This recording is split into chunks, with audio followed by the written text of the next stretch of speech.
professora Lourdes, tudo bem? Vamos iniciar então a aula do PET 6, semana 4.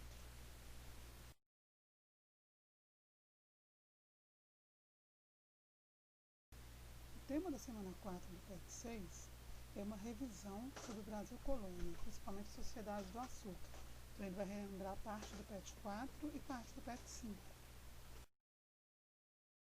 Para começar, vamos relembrar que quando Portugal resolveu colonizar o Brasil, a primeira tentativa foi através das capitanias hereditárias, dividiu o território em 15 capitanias, deu aos seus donatários. Por que fracassou? Porque eles não receberam nenhum investimento por parte de Portugal, eles tiveram muita dificuldade com a resistência dos indígenas, e a distância do Brasil até a Europa, quando eles precisavam de alguma coisa, era muito grande. Então o custo para produzir qualquer coisa aqui era muito alto, o que levou o sistema ao fracasso. Logo depois, o Brasil insistiu então no governo geral, que é uma nova forma de administração. Esse governo geral veio de Portugal para cá, Tomé de Souza foi o primeiro, e ele ficou com a sede na Bahia, em Salvador, e a forma de organizar seria um governo centralizado em Salvador, que teria acesso à administração de todas as demais capitanias. Ele não trabalharia sozinho, ele teria para apoiar ele o ouvidor-mor, o provedor-mor e o capitão-mor, além dos donatários e dos vereadores que ficavam nas câmaras municipais, que eram instaladas nas vilas de povoamento. O governo geral ele contou então com essas pessoas que o ajudavam na administração da colônia.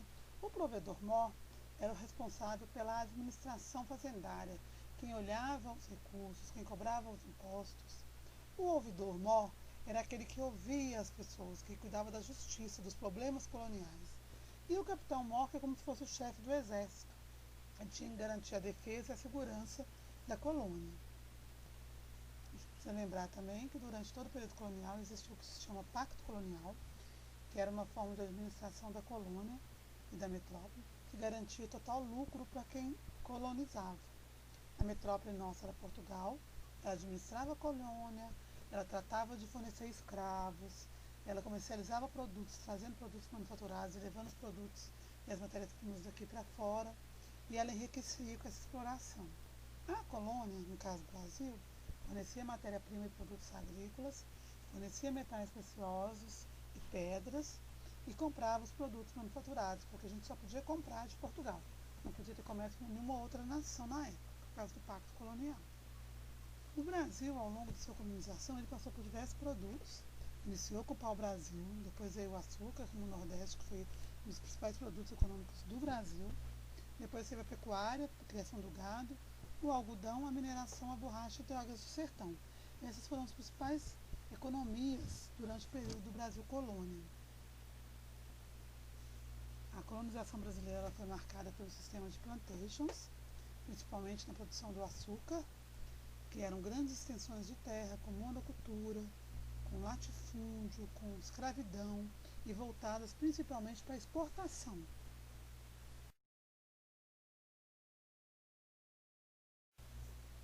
Durante o período do Brasil colônia também a gente pode encontrar dois grupos distintos de sociedade.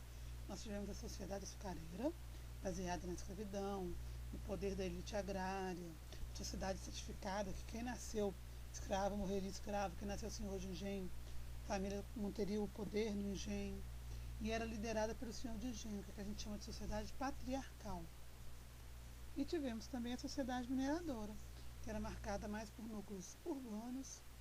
Aí, nessa sociedade você podia mudar de classe social, se você encontrasse uma pepita de ouro, uma pedra preciosa e vendesse, você poderia se tornar um cidadão livre e rico. Haviam trabalhadores livres que recebiam para poder fazer a extração, e tinha uma classe média intermediária, que era formada tanto por comerciantes quanto por profissionais liberais. Quem são esses? Médicos, advogados e outros profissionais que atuavam na região da mineração. Uma coisa muito importante também que aconteceu durante a colonização foi os bandeirantes. Eles eram aventureiros que iam território adentro procurando indígenas, metais preciosos, prata, ouro e escravos fujões também.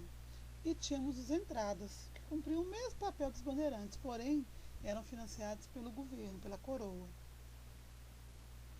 Outras figuras muito importantes também na nossa colonização foram os jesuítas. É um grupo que pertencia à Igreja Católica e que veio com o objetivo de catequizar os nativos, mas que também contribuíram para a escravidão dos indígenas e exploração desse tipo de mão de obra. A escravidão foi a base de toda a economia colonial. Não haveria produção no Brasil se não fosse a mão de obra escrava, fosse ela indígena ou africana. Muitos escravos e índios resistiram a esse processo de escravidão. Eles lutavam, eles fugiam, eles se suicidavam. Então não foi um processo tranquilo para eles, que eles também não aceitavam essa forma de compulsória de trabalho. Já estamos quase chegando ao fim, espero que vocês tenham conseguido fazer as atividades, elas são muito importantes para vocês. E qualquer dúvida que tiverem, tanto eu quanto a Carla estamos à disposição.